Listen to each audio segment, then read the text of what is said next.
बड़े हुए मौलाना साहब पढ़ाने के आए, अल्ली देफी पढ़ो, अल्लाह अकबर लिखने के लिए दिया, ये लिख देते श्री राम जय राम जय जय राम। आगे मौलाना बहुत बिगड़ते थे, ये लड़का नापाक हो रहा है, अल्लाह नहीं पढ़ता है, अल्ली बेथे नहीं पढ़ता है,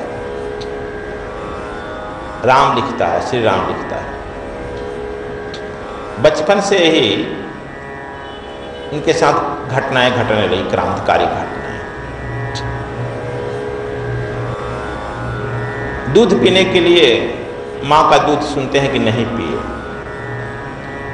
जैसे ही आए तो माँ का दूध, माँ को तो है ही नहीं, दूध कैसे पिएंगे। तो उस समय भी रामानंद जी के सामने लोग गए और रामानंद जी से कहे कि एक ऐसे हमारे यहाँ लड़का आया है।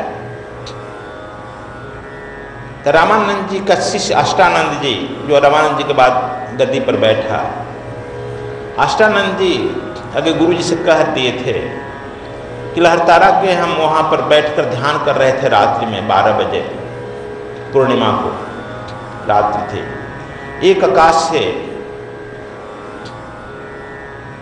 बिजली की तरह ज्योति आई है और लहरतारा में सिमट गई है, बाल रूप हो गई है। यह क्या है गुरु जी? गुरु जी ने ध्यान दिया, कहा कि कोई महापुरुष आ गया है। अब जो गोरखनाथ के द्वारा हम लोगों का तिलक चाटा जा रहा है, जनेऊ संस्कार मिटाया जा रहा है, और मुसलमान यह दोनों हम लोगों पर भारी पड़ रहा है, हमारी वैष्णव धर्म की रक्षा करेगा। यह रामानंद जी ने अष्टानंद जी से कहा था। और जब ये लोग पहुंचे कि लड़का एक आया है जो दूध नहीं पी रहा है, क्या किया जाए? रामानंद जी ने ध्यान किया, कहा कि तो वही लड़का है जो अष्टानंद कहा था, लेकिन वैष्णव धर्म की रक्षा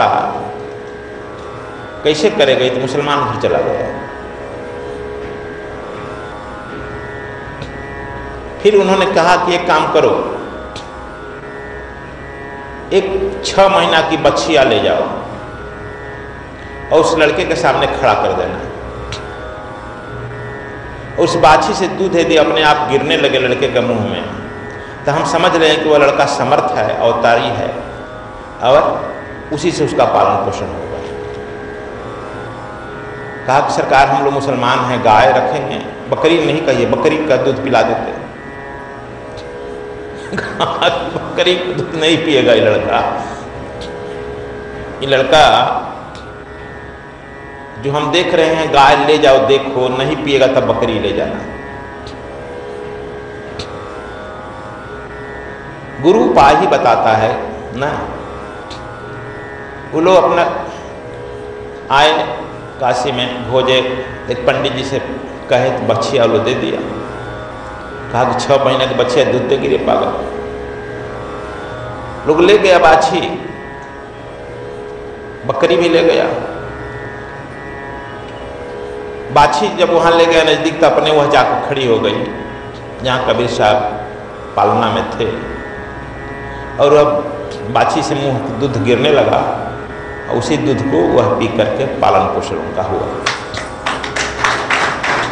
इस तरह से बचपन से चमत्कारिक घटना घट रही थी।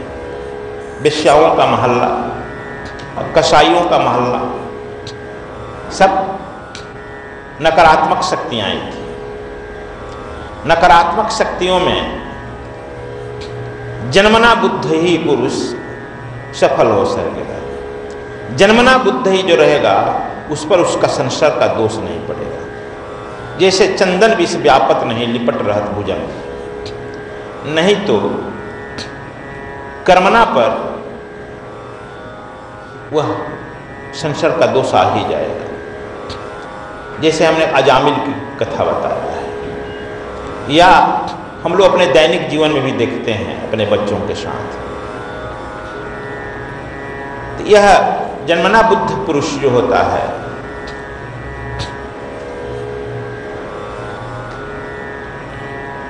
यह असर नहीं, जैसे कृष्ण पर भी असर नहीं पड़ा किसी का। चाहे पुतना गई चाहे बक्कासुर गया। जब यह धीरे धीरे पढ़ने गए, पढ़ लिए, तो कहे कि मौलाना हमें क्या पढ़ा रहा है, हम पढ़े लिखे हैं।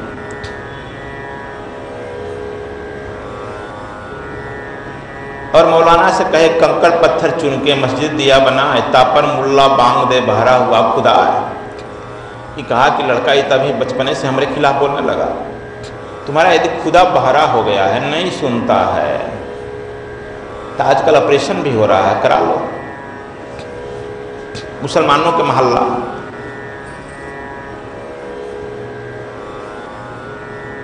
विद्रोह हुआ ना, सब पड़ोस वाला कहा कि तुम्हारे घर प्रेत आ गया है, धर्मच्युत हो गया, धर्म खिलाफ हो गया तुम।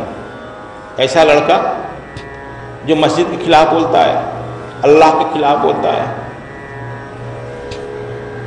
अब यह लड़का 5 साल का 6 साल का होकर बनारस की गलियों में घूमने लगा।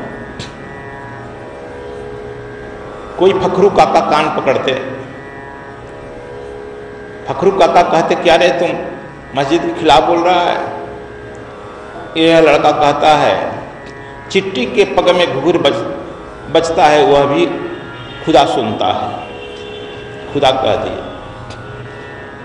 फखरू काका चिट्टी के भी पग में घुघुर बजता है, इतना जोर चढ़कर चिल्लाने की क्या जरूरत है। इसके तर्क से लोग कायल हो जाते थे, क्योंकि बतावा तो ठीक ही कह रहा है, छोड़ देते थे लोग। फिर गांव घर के आसपास के लोग घेराबंदी करते थे, फिर कहते थे कहीं भूत नहीं तो हुआ है, मुसलमानों के खिलाफ भूत आ गया है, जन्म लिया। और जब इधर आ जाते, टहलते घूमते, लड़कों के साथ खेलते, काशी विश्वनाथ मंदिर के तरफ, यहाँ भी बोल देते। काशी करवट था ना, काशी करवट में दान दक्षिणा लेकर के और कुआं में डाल देते थे। काशी विश्वनाथ मंदिर के गली में ही काशी करवट भी है,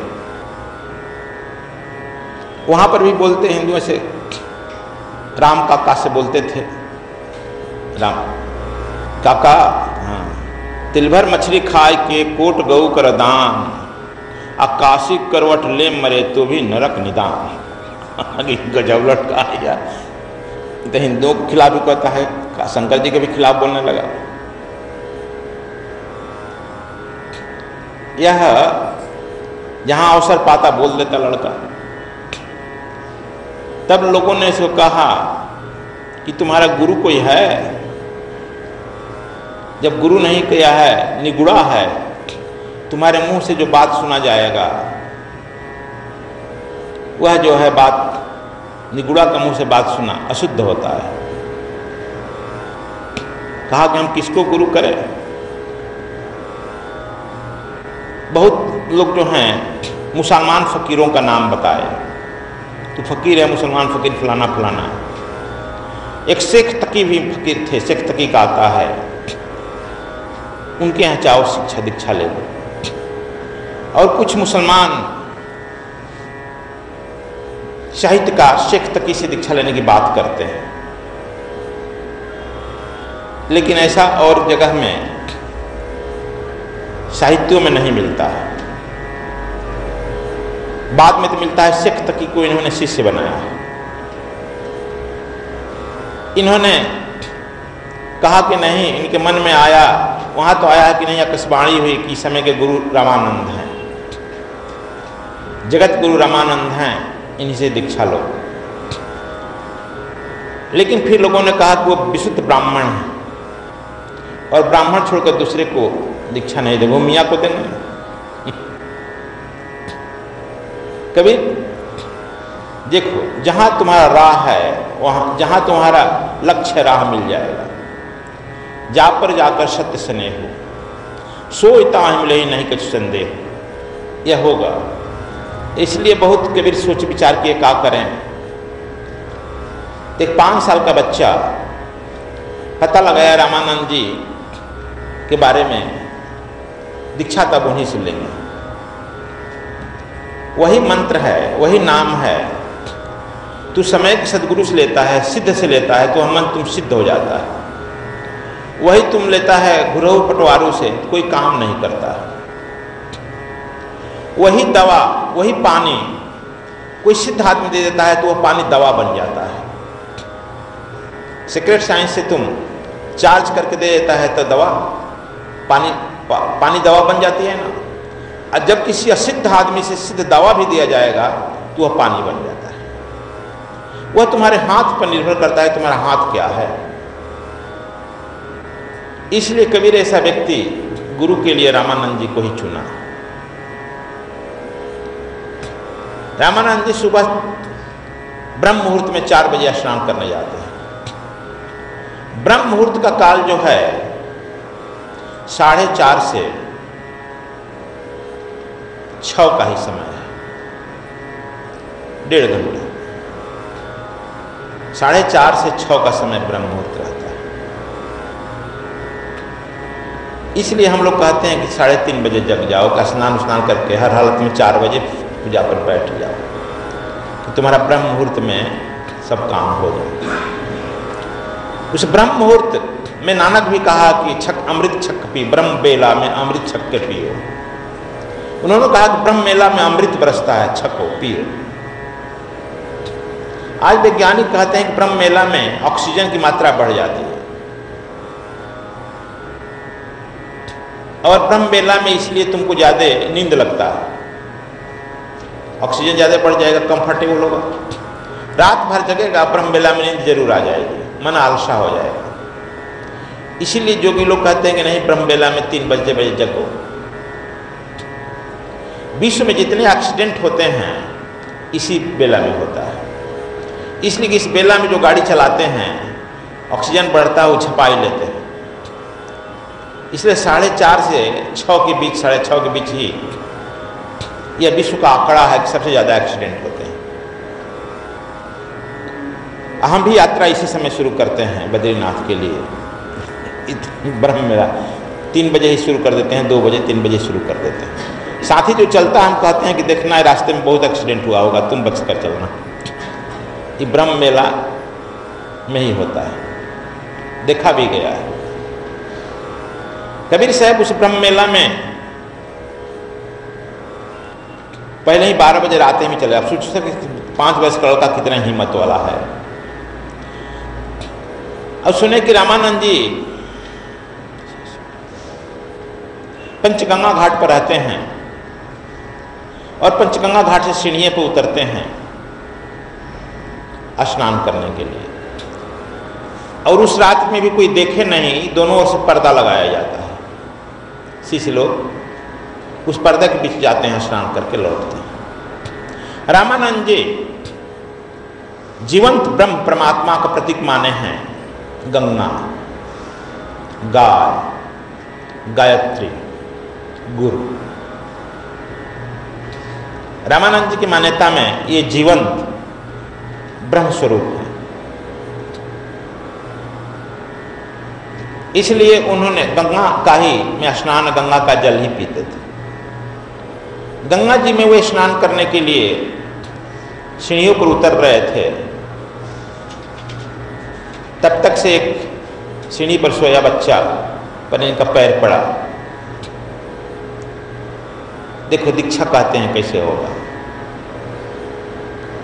यदि समर्थ शिष्य रहेगा, समर्थ गुरु से दीक्षा लेकर के ही मानेगा। इस सामर्थ्यता तुम में चाहिए।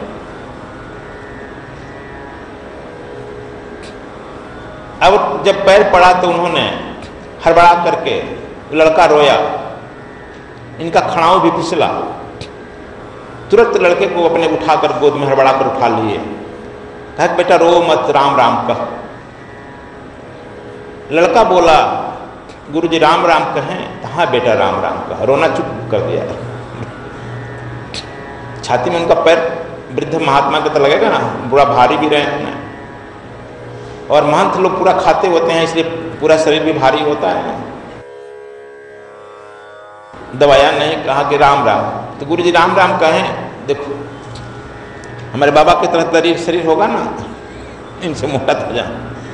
कहा कि यही मंत्र है? तो हाँ यही मंत्र है। कहा कि 1684 चेला 100 चेला हम ना आए। कहा अच्छा ही लड़का तो तरक करने लगा। मैंने उस समय रामानंद जी के 1684 ब्रह्मचारी ब्राह्मण सन्यासी थे। ये कहा 1684 चेला 100 हम ना आए। रामानंद जी कहे कि बेटा छोड़ो, तुम राम राम कहो। कहा समझ बूझ कर हाथ पकड़ो गुरु जी। आज पकड़कर कह रहा है कि राम राम कहो, कल तक वो चेलों का प्रभाव पड़ेगा, छोड़ तो नहीं देगा। नहीं नहीं बेटा राम राम कहो। वो अपना जान छोड़ाकर नहाने जाते थे, समय बीत रहा। ये भी अपना गंगा में स्नान किए, गुरु जी नहाते हैं तो वहीं अपना ये भी नहाए, स्नान किए, चले आए। दूसरे दिन सुबह मार्केट में गए,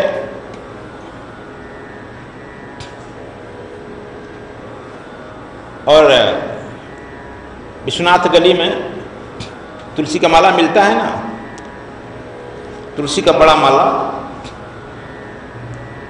तुम लोग छोटा नहीं, यहाँ से एकदम नीचे तक पैर तक 1000 गुड़िया वाला माला अभी तक रखा है। काशी कबीर चौरा में वो मल्ला रखा था। कोई विदेशी उठा ले गया था तो पूरा FIR वगैरह हुआ, क्या क्या हुआ, हंगामा हुआ, फिर लौटाया क्या। पूरा माला पहन लिए। आज तिलक छोटा छोटा करता है ना, वो यहाँ से नाभि से लेकर तिलक यहाँ तक कर दिए पूरा। चंदन वंदन लगाकर सुबह माला टोपी सुमिरनी लेकर माला टोपी सुमिरनी लगा करके अपना बाजार में काशी में घूमने लगे। छोटा सा लड़का वहां भी बोलते चलते थे,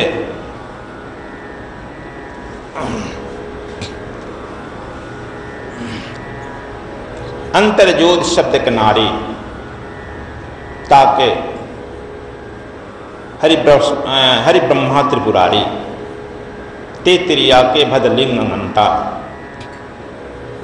वहाँ भी मंदिर में कहा क्या इस मंदिर में जा रहे हो, तुम्हारा शरीर मंदिर है, तुम्हारे शरीर में एक अंतर ज्योति है, और उसी अंतर ज्योति के ही ब्रह्मा विष्णु शंकर लड़के हैं। अंतर ज्योत शब्द के नारी ताके हरि ब्रह्मा त्रिपुरारी। कहा कि तो लड़का बड़का वेदांती हो। फिर काशी के लोग पंडाल लोग पकड़े, कहा अरे ये कहाँ से अटपट बोलने लगा। अरे लाइसेंस ले लिया, अब तक लाइसेंस ले लिए थे ना, माला है, टोपी है, सुमरणी भी है, बड़का ऊपर से नीचे तक तिलक भी है, तो छोटा छोटा तिलक पड़ता है, तू लोग मुझे बिंदी लगाता है, कोई देखे नहीं, ये तो यहाँ से वहाँ तक दिखाई पड़ रहा है चंदन ना।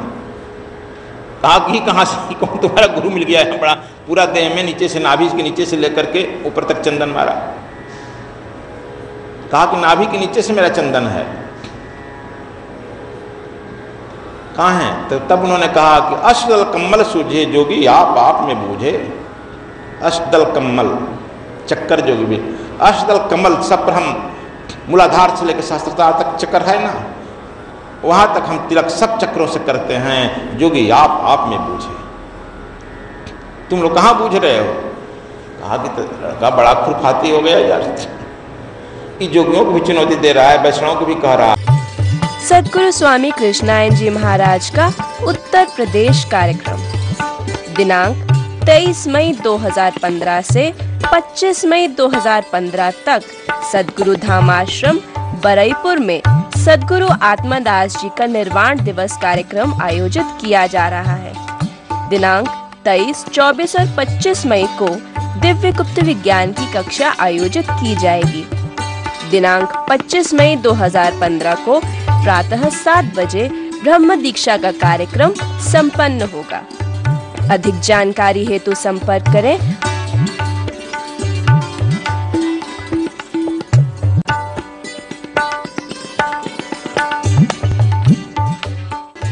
सद्गुरु स्वामी कृष्णायन जी महाराज का उत्तराखंड कार्यक्रम दिनांक 31 मई दिन रविवार से 6 जून दिन शनिवार तक सतगुरुधाम आश्रम बद्रीनाथ धाम में स्वर योग साधना शिविर आयोजित किया जा रहा है।